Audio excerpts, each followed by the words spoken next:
Imagine finding a young, abandoned girl on the streets with no trace of her family, only to take her in and raise her as your own.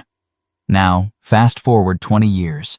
She's become a brilliant heart surgeon, and in a twist of fate, she's the one who holds your life in her hands, ready to repay the kindness that changed both your lives forever. But what happens when the past resurfaces, revealing dark secrets of a family lost to prejudice? Before we begin this emotional story, tell us where you're watching from in the comments and subscribe to the channel. The streets of Providence, Rhode Island, bustled as Mark made his way home after a long day of teaching. The weight of the world pressed on his shoulders. Teaching in a public school wasn't easy, especially with budget cuts and growing class sizes. Mark often felt stretched thin, but it was the connection with the children that kept him going. Each one had a story. Each one needed guidance. But that evening, his life was about to change in a way he could never have anticipated. It was the middle of September, the warm breeze brushing past him as he crossed through a quieter part of town, away from the school. Providence was a city of contrasts, its historical architecture standing tall beside more modern developments. But Mark's eyes were drawn to something unusual as he turned a corner onto Pearl Street. There, huddled by a shop's closed entrance, was a small child. She couldn't have been more than 5 years old. Dirty, disheveled, and alone, the girl's wide eyes met Mark's. "Hey there," Mark said softly, crouching down to her level. His voice was gentle, but filled with concern. "What's your name?" The little girl said nothing at first, her lips trembling as she clutched a ragged teddy bear close to her chest. Mark's heart sank.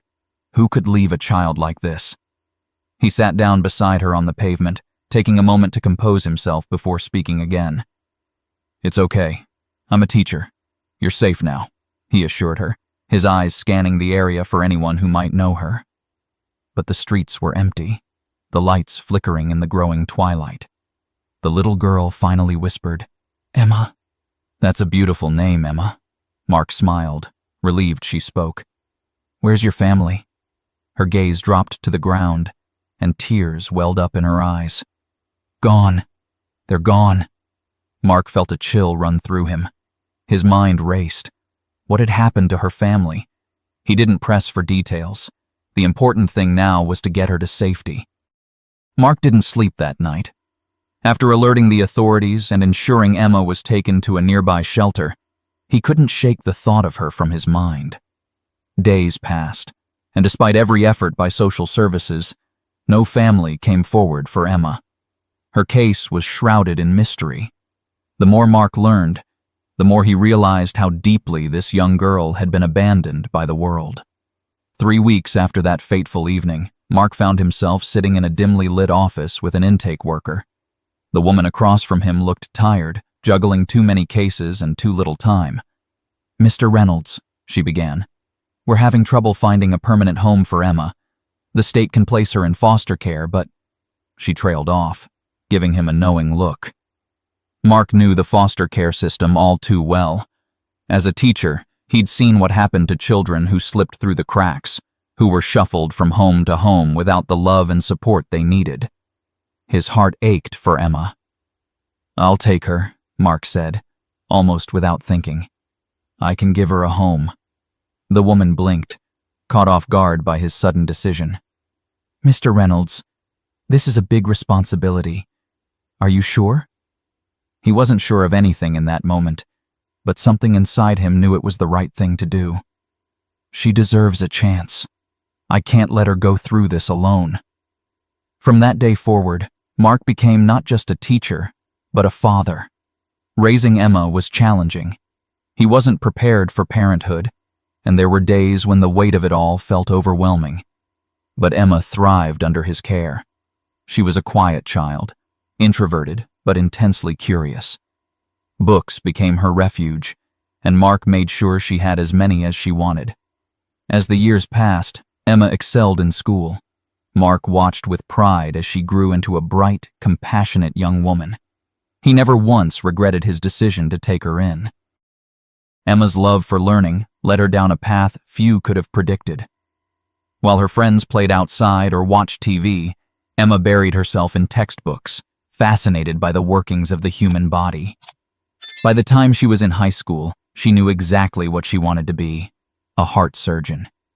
Mark supported her dream with every ounce of his being. He worked extra shifts, tutoring students and picking up odd jobs to pay for her college applications. When Emma got into the prestigious Brown University, just a few miles from home, it felt like a dream come true. But even with Emma's academic success, their life together wasn't without challenges. Mark's health had always been stable, but as he reached his late 50s, he started experiencing sharp pains in his chest. At first, he dismissed them, brushing off Emma's concerns. "Dad, you need to get checked out," she urged him one evening after she noticed him wincing in pain. "I'm fine," Mark replied, but the look in Emma's eyes told him she didn't believe him.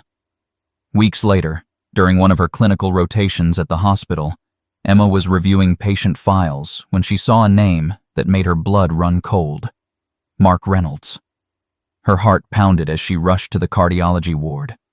There, lying in a hospital bed, was her father. Emma's heart raced as she stood frozen in the doorway of the hospital room. Mark, her father, though not by blood, but by every meaningful measure, lay unconscious on the bed, hooked up to a mess of machines monitoring his fragile condition. Her legs felt weak beneath her, the weight of her medical knowledge crushing her with the harsh realization of what this meant. She had been training for years, preparing herself to save lives, but never imagined she'd be faced with this: the life of the person who had saved her. A doctor, her supervising surgeon, noticed her hesitation and stepped forward. "Dr. Lewis," he said softly, using her professional title now that she was in her residency. "He's stable for now, but he'll need a coronary artery bypass. His condition is serious." Emma's voice wavered. Is there a surgeon assigned?" The doctor sighed, glancing at her with a mix of sympathy and professional detachment. "I was just about to call Dr. Patel for the surgery, but if you want—" "No," Emma cut him off. "I'll do it." The words were out before she had time to think. The gravity of her decision hit her a second later. But Emma knew, deep in her core, that she was the only one who could do this. No one understood her father's heart like she did. She had watched him sacrifice, struggle, and fight to give her a life she never dreamed possible. Now, it was her turn to save his life. The supervising doctor's eyebrows rose in surprise, but he didn't object. He knew Emma's skill in the operating room. She wasn't just competent. She was exceptional. "You're certain?" he asked cautiously. "Yes," Emma replied with a firmness that belied the storm brewing inside her. She knew that performing surgery on someone she loved wasn't advised, but this was different. This wasn't just about technical skill. It was about gratitude, about repaying a debt that went far beyond what could be put into words. She had to do this. The next 48 hours passed in a blur of preparation. Emma threw herself into every detail of the procedure, reviewing her father's medical history, consulting with specialists, making sure she had everything planned down to the last second. She kept her emotions locked away, focusing on the technicalities of the surgery, just as she had been trained. But the night before the operation, as she sat alone in the hospital lounge, everything came crashing down. Tears she had held back for days finally spilled over. What if she failed? What if, despite all her training, she wasn't enough? The thought of losing Mark was too much to bear. She leaned her head back against the wall, taking deep breaths. Her mind wandered back to the first few months after Mark had taken her in, how kind he had been despite his own hardships. She remembered how he had taught her to ride a bike in the empty parking lot behind their apartment, cheering her on with that warm, patient smile of his. He had been her rock, her constant in a world that had abandoned her. Now, she had to be his. The next morning, as the surgical team prepared for the procedure, Emma steeled herself. She scrubbed in alongside Dr. Patel, her mentor, who would assist in the surgery. The operating room was cold, the bright overhead lights casting stark shadows on Mark's still form. Emma's hands moved with precision, her training taking over. Each incision was deliberate, each stitch meticulous. She couldn't afford to let her mind wander. The pressure was immense, but this was no longer just another surgery. This was her father's heart. Hours passed in tense silence. Emma's face was masked, but her mind raced with every detail, every possible complication. But then, a moment of peace. She found the rhythm, the flow of the surgery, and her confidence returned. She knew exactly what needed to be done. As the final stitch was placed, Emma stepped back, her breath coming out in a slow, controlled exhale. The operation was a success. Mark's heart, the one that had given her life and hope, was beating steadily again. Days passed before Mark woke up, his eyes fluttering open to the sterile whiteness of the hospital room. His body felt heavy, the ache in his chest a reminder of the battle his body had fought. For a moment, confusion clouded his mind, but then he saw her, Emma, sitting at his bedside, her face etched with exhaustion, but lit by the faintest smile. "Hey, old man," she said softly, trying to keep the emotion out of her voice. Mark blinked, his vision sharpening. "Emma." His voice was raspy, but he managed a weak smile. What happened?" "You had a heart condition, Dad. But you're okay now," Emma explained, her hand gently squeezing his. "I operated on you." His eyes widened in disbelief. "You? You saved me?" Emma nodded, tears glistening in her eyes. "You saved me first." Mark's hand trembled as he reached for her, brushing a tear from her cheek. "I always knew you'd do great things, Emma. But I never imagined this."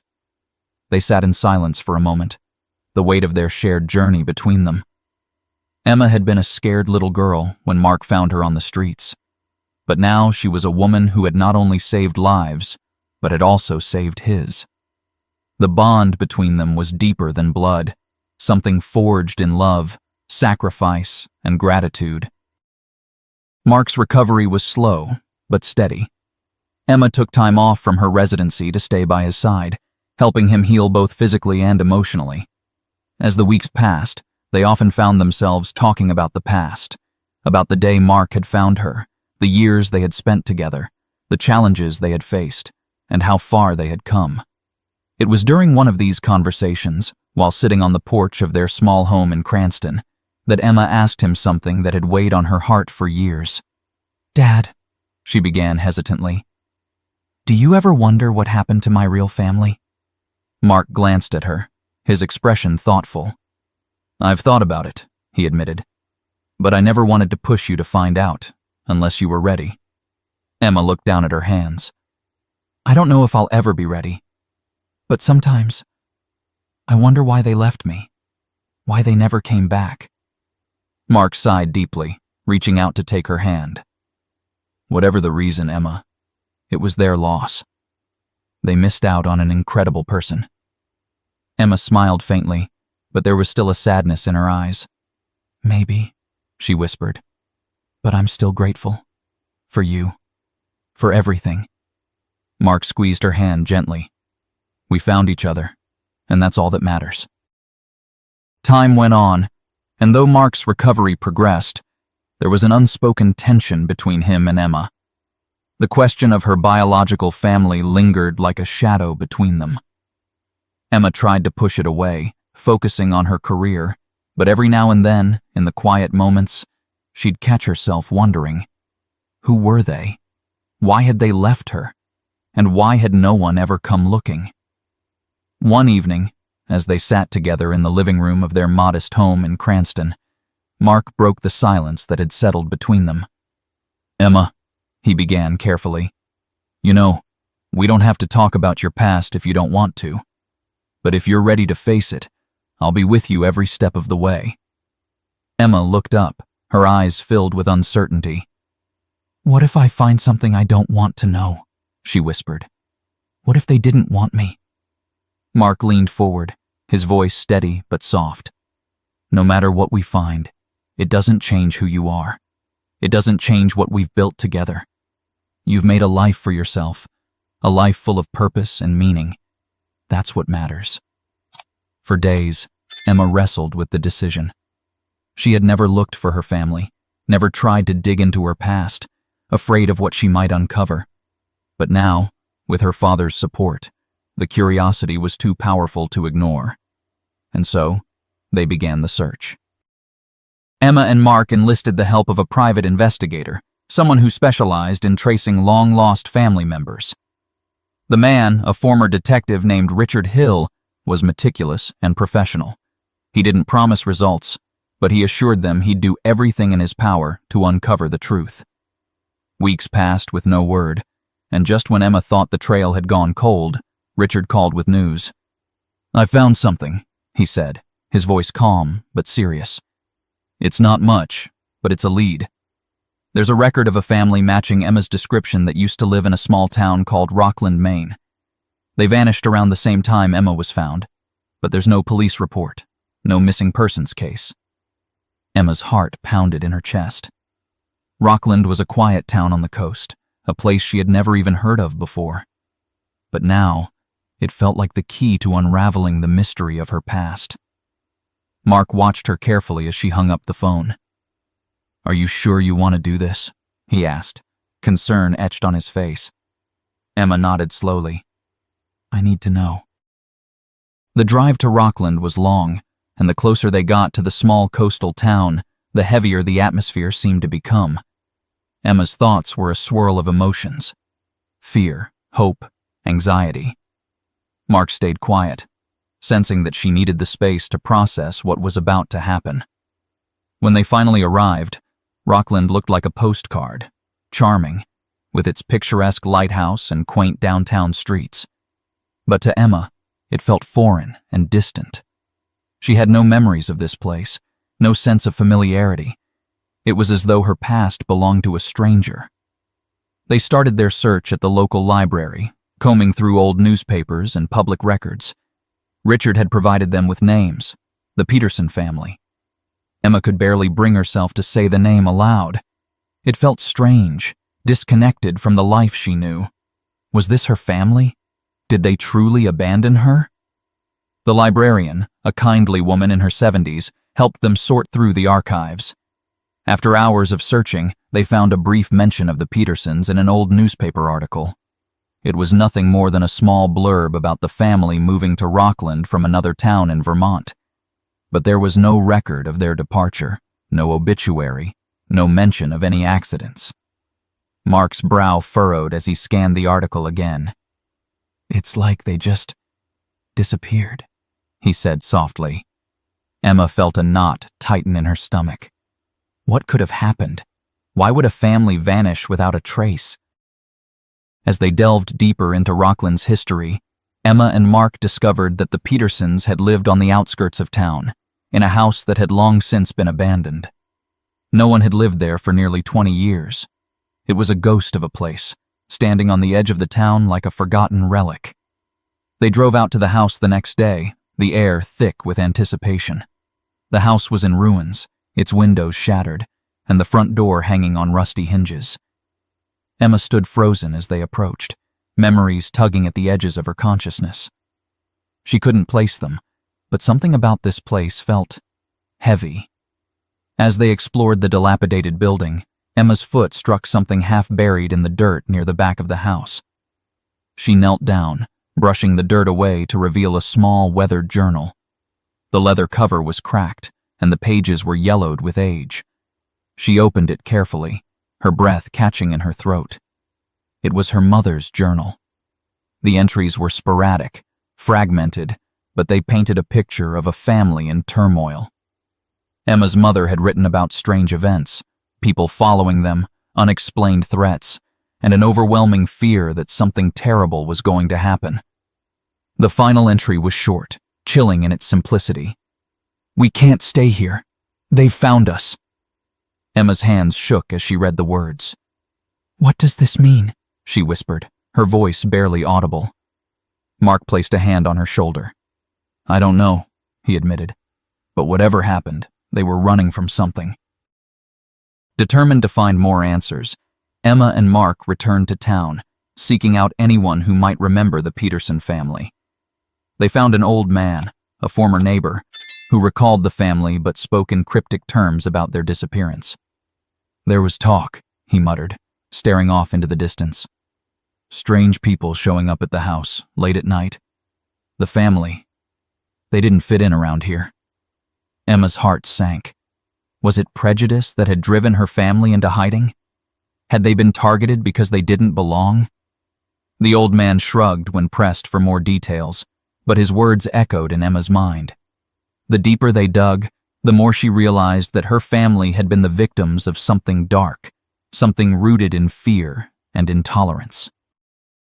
As Emma and Mark left Rockland, they were no closer to finding out exactly what had happened to her family.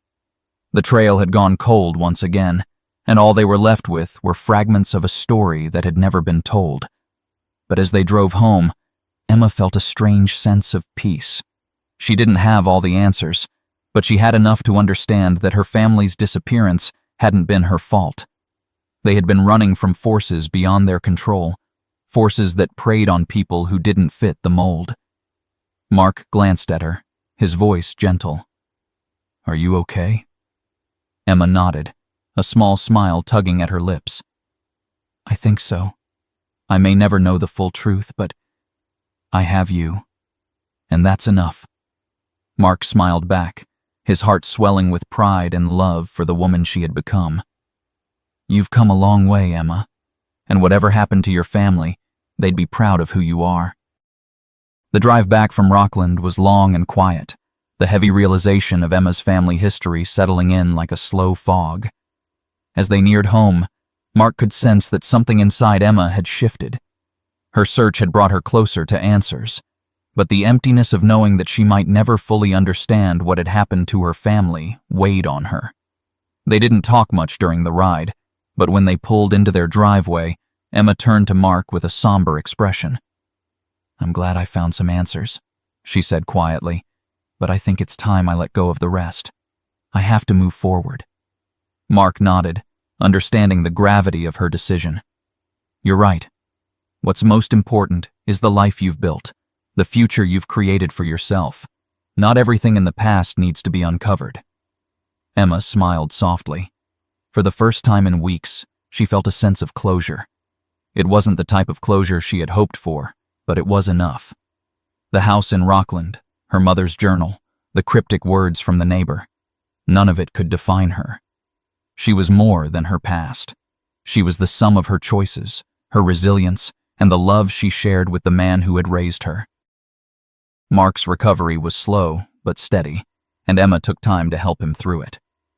She resumed her work at the hospital, but her bond with Mark only grew stronger as they both faced the physical and emotional healing that lay ahead. Each day was a reminder of the delicate balance between life and death, something Emma had always known as a surgeon, but now felt more deeply on a personal level. One evening, as they sat on the porch together, watching the sunset over their quiet neighborhood, Mark turned to Emma.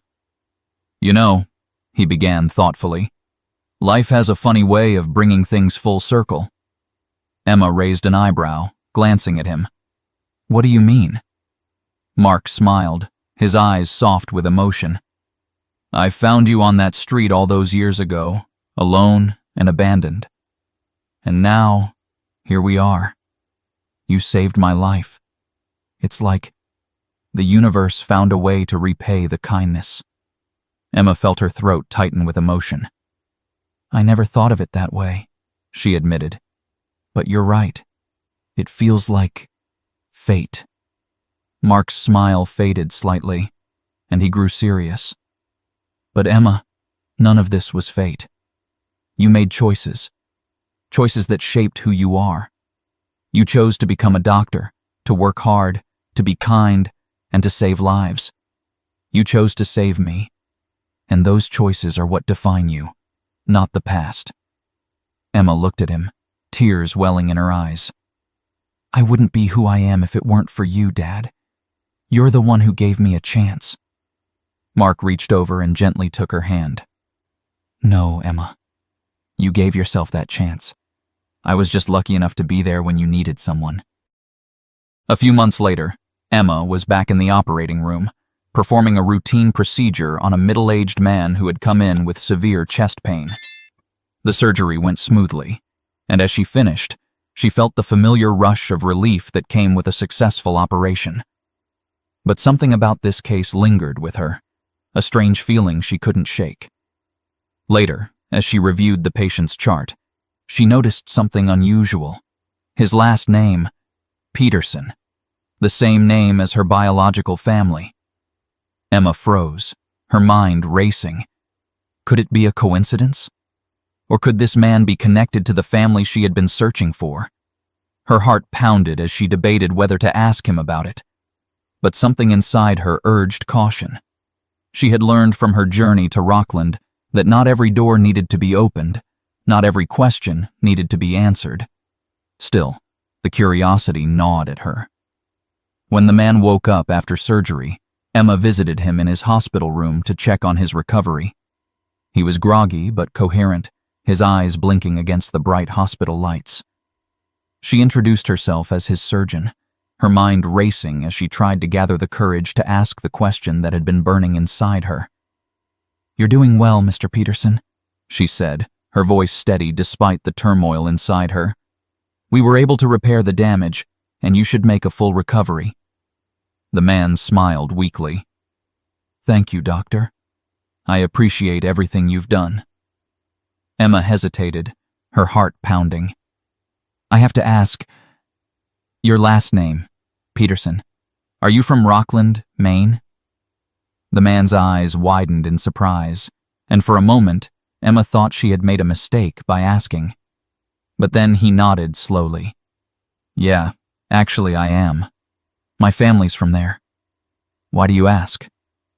Emma's breath caught in her throat.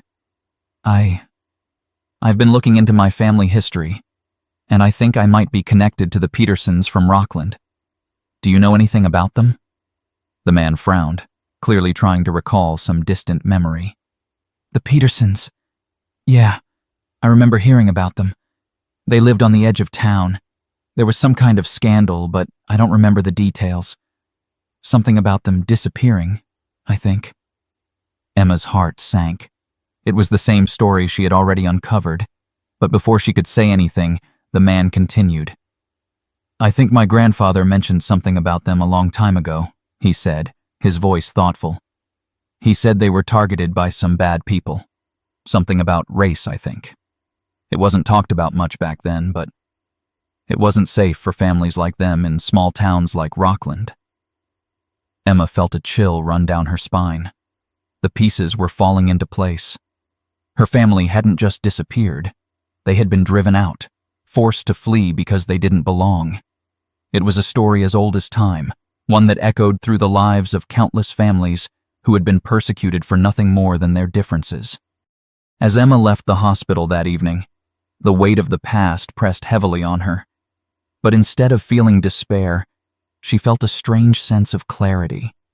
She had uncovered the truth, a painful truth, but one that she could now face head-on. She had always known, deep down, that her family's disappearance had been tied to something bigger than them, something rooted in fear and prejudice. But now, she had confirmation. They hadn't abandoned her. They had been forced to leave, to protect her, to protect themselves from a world that saw them as different. Emma knew that she couldn't change the past, but she could honor it. She could continue to live her life in a way that would make her family proud. She could stand up against the prejudice that had torn them apart, and she could ensure that others wouldn't suffer the same fate.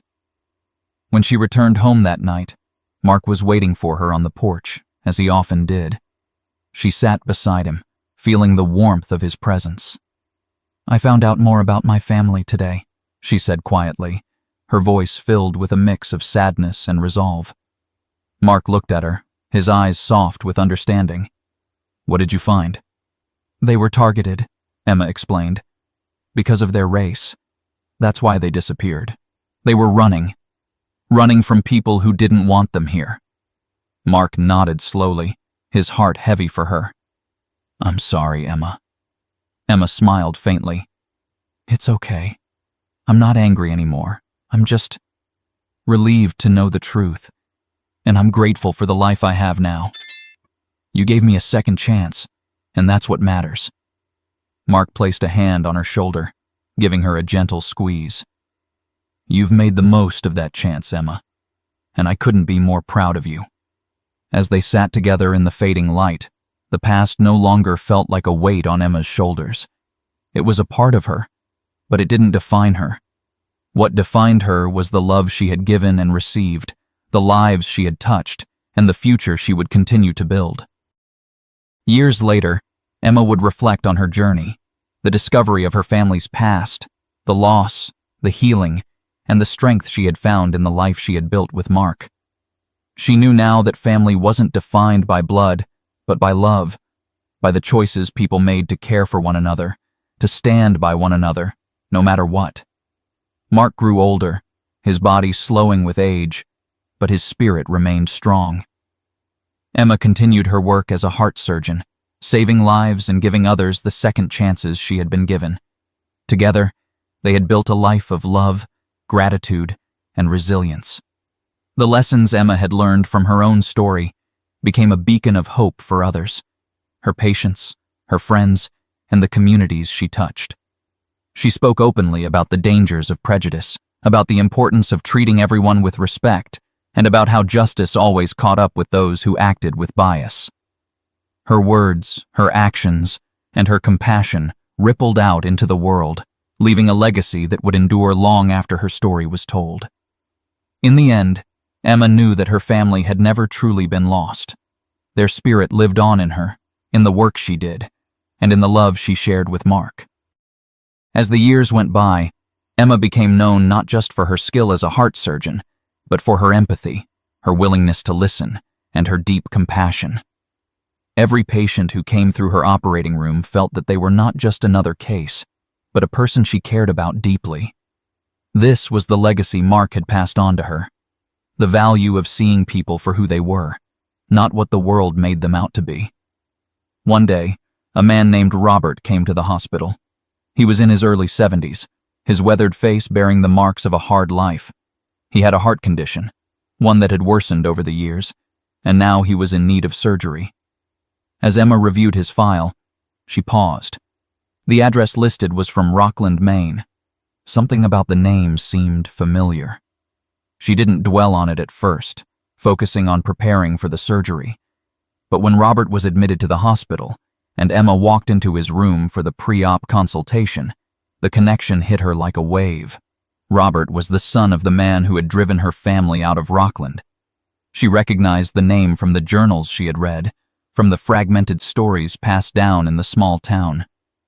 His father had been part of the group that had harassed the Petersons, making their lives a living nightmare, forcing them to flee. Emma's heart pounded in her chest. The man before her had no idea who she was, no idea that the woman who would be holding his life in her hands was the daughter of the family his father had driven into the shadows. For a long moment, Emma stood there, wrestling with the torrent of emotions inside her. Anger, sadness, bitterness.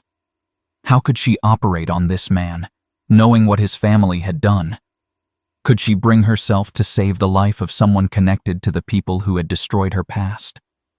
But as she stood in the quiet of the hospital room, something deeper stirred within her. She thought of Mark, of the lessons he had taught her over the years. She thought of the love and kindness he had shown her, despite his own hardships, and how he had always chosen forgiveness over resentment. Emma took a deep breath, her decision made. She would save Robert's life, just as she had saved countless others.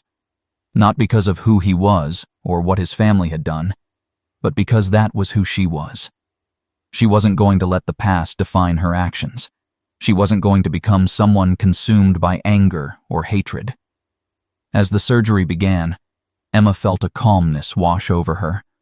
The same steady hands that had saved Mark's life now worked to save Robert's. The surgery was complicated, but her precision and expertise guided her through it. When it was over, and Robert's heart was beating steadily again, Emma stepped back, her heart lighter than it had been in a long time. When Robert woke up after the surgery, He had no idea about the connection between himself and the surgeon who had saved his life. He thanked Emma profusely, unaware of the history that had bound their families together. But Emma didn't need him to know. She didn't need the validation of having her forgiveness recognized. She had done what was right, not for him, but for herself. In that moment, she realized that true justice wasn't about revenge or holding on to bitterness. It was about rising above the hatred and prejudice that had once torn her family apart. One evening, as Emma sat with Mark on the porch, watching the sun dip below the horizon, she told him about Robert. "I operated on the son of one of the men who drove my family out of Rockland," she said softly, her eyes distant. "I could have let him die, but I didn't." Mark turned to her, his face filled with admiration. "You did the right thing, Emma, and I'm proud of you for it." Emma smiled, her heart swelling with a quiet sense of peace. "I didn't do it for him, though. I did it for me, and for you." Mark reached over, taking her hand in his. "You've always had a good heart, Emma, and that's what makes you so special." They sat in silence for a while, the soft sounds of the evening wrapping around them like a blanket. Emma felt the weight of the past begin to lift, replaced by a sense of clarity and purpose.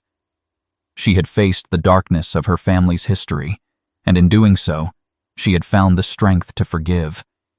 It wasn't easy, and it wasn't something she could have done without the love and support of Mark. But now, she was free. Emma's decision to forgive Robert had a ripple effect that extended far beyond her own life. Over the next few months, word of her kindness and compassion spread through the hospital and beyond. Patients and staff alike marveled at her ability to treat every person with dignity and respect, regardless of their past. It wasn't long before a journalist from a local paper caught wind of Emma's story and approached her for an interview. Reluctant at first, Emma agreed, not for the recognition, but to share the message of forgiveness and compassion that had shaped her life. In the interview, Emma spoke candidly about her journey, about being abandoned as a child, about Mark's love and sacrifice, and about discovering the truth of her family's history. She talked about the importance of rising above hatred, of breaking the cycle of prejudice, and of choosing love over resentment. The article went viral, resonating with people all over the country who had faced their own struggles with forgiveness and reconciliation. Emma began receiving letters and emails from strangers who had been touched by her story, thanking her for sharing her message of hope. Mark watched with quiet pride as his daughter's words and actions began to make a difference in the world. He had always known that Emma was destined for great things, but now he saw her impact extend far beyond the operating room.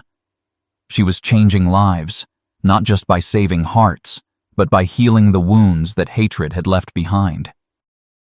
As the years passed, Emma continued her work as a heart surgeon, but her focus shifted toward advocacy and education. She began speaking at conferences and events, sharing her story and encouraging others to embrace forgiveness, to confront their own biases, and to fight against prejudice in all its forms. Emma's story became a symbol of resilience and hope, a testament to the power of love and forgiveness in the face of adversity. And though she never sought fame or recognition, her message reached people from all walks of life, inspiring them to reflect on their own actions and choices. Mark, now retired and enjoying the peace of his later years, watched with pride as Emma's legacy grew. He knew that the greatest gift he had ever given her wasn't just a home or an education. It was the belief that love could overcome even the deepest wounds. One evening, as they sat together on the porch, much like they had so many times before, Mark turned to Emma with a smile.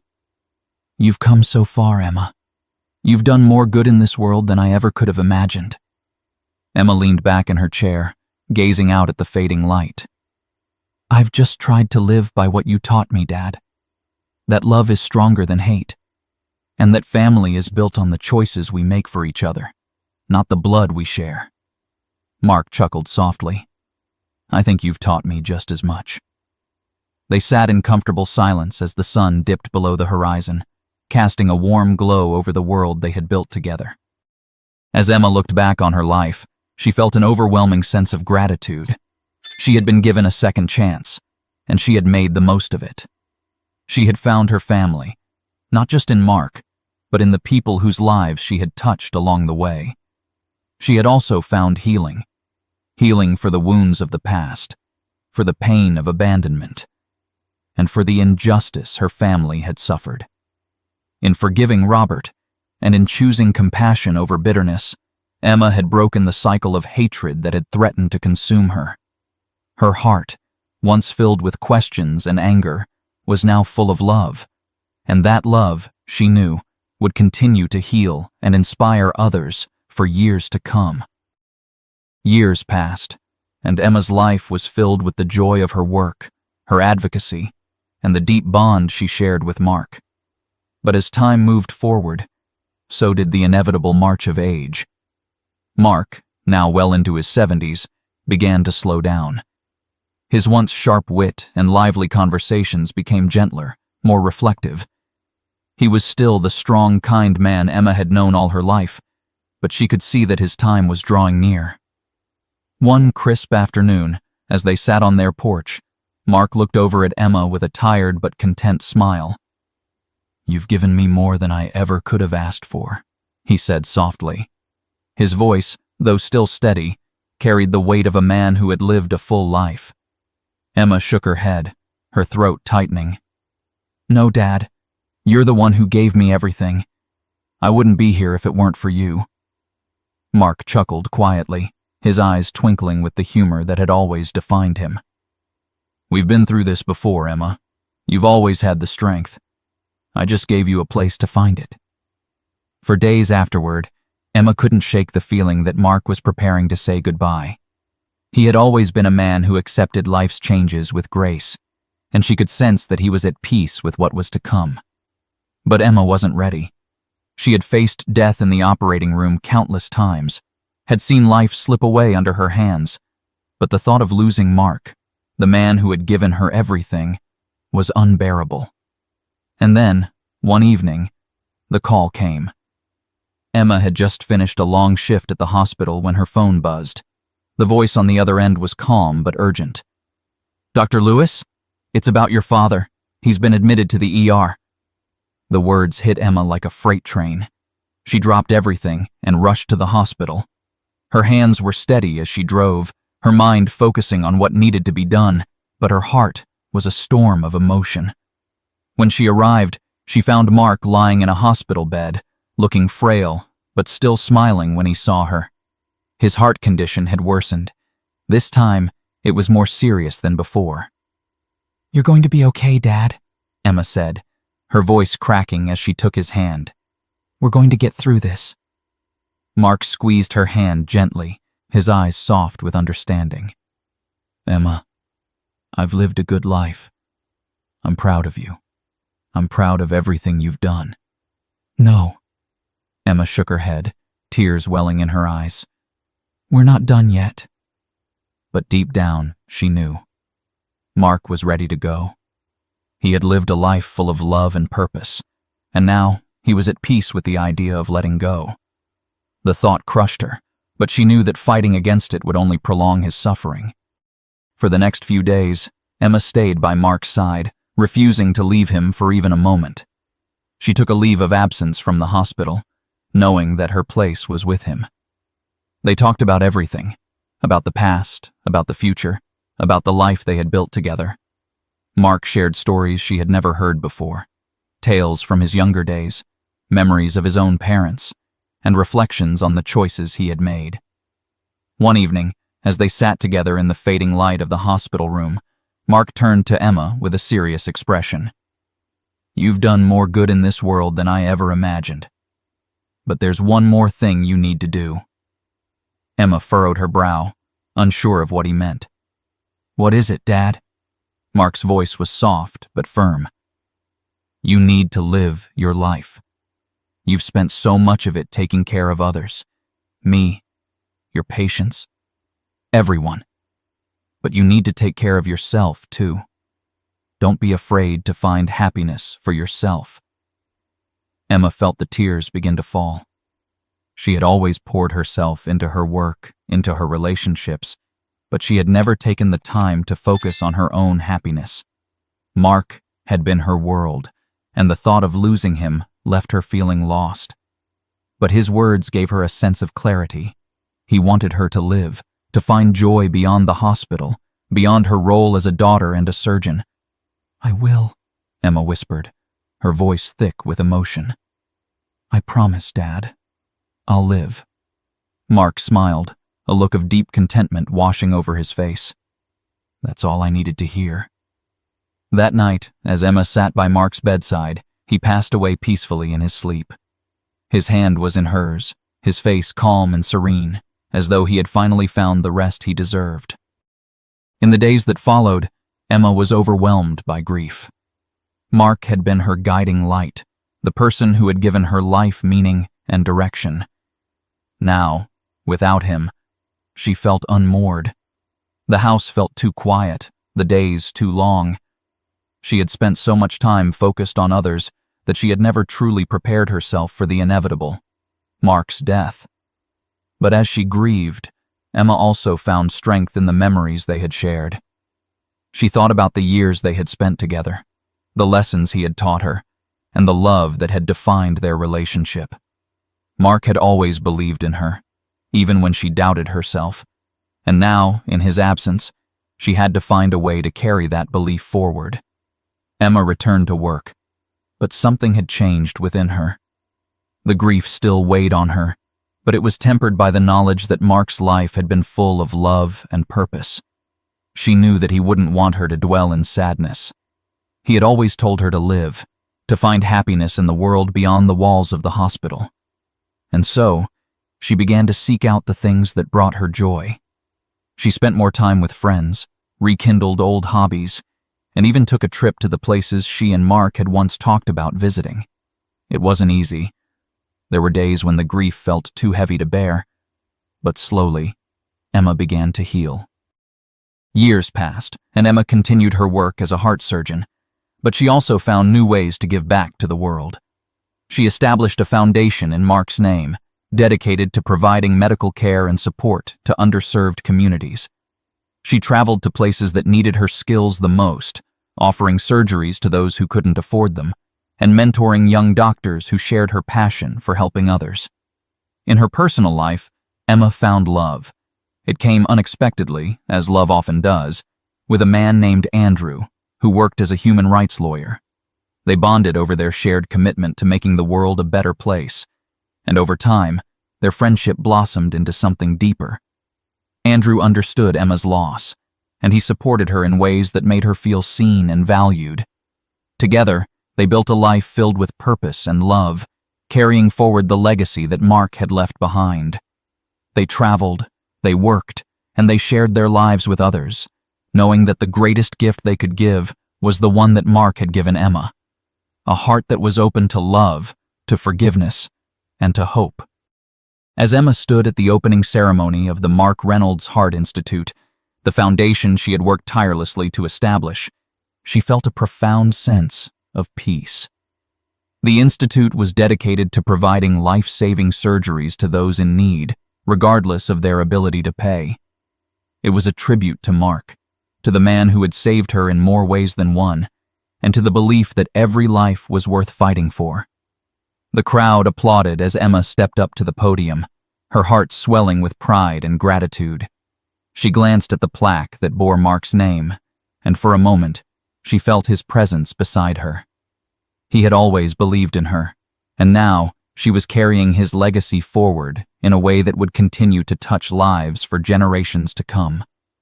"This institute isn't just about saving lives," Emma began, her voice strong but filled with emotion. "It's about giving people a chance to live, to thrive, and to find hope. That's what my father gave me, and that's what we're here to give to others." As she looked out at the crowd, Emma knew that Mark's legacy would live on, not just in the walls of the institute, but in every life she touched, every heart she healed. And in that moment, she understood that the greatest gift her father had ever given her wasn't just a second chance at life, It was the ability to give that chance to others. Emma sat quietly in her office, looking out at the world she had helped build. The years had been kind to her, though the ache of losing Mark still lingered, as it always would. But as she sat there, reflecting on her journey, she realized that his heart was still with her, beating in every life she saved, in every person she helped, in every act of kindness she performed. Mark had taught her that family wasn't just about blood. It was about love, about the choices they made for each other, and about the legacy they left behind. And now, as Emma continued her work, she knew that his legacy would live on in her, in the Institute, and in the lives of those who had been touched by his kindness. Mark's heart would never stop beating, because it had become part of Emma's, a heart that forgave, that loved, and that never stopped giving.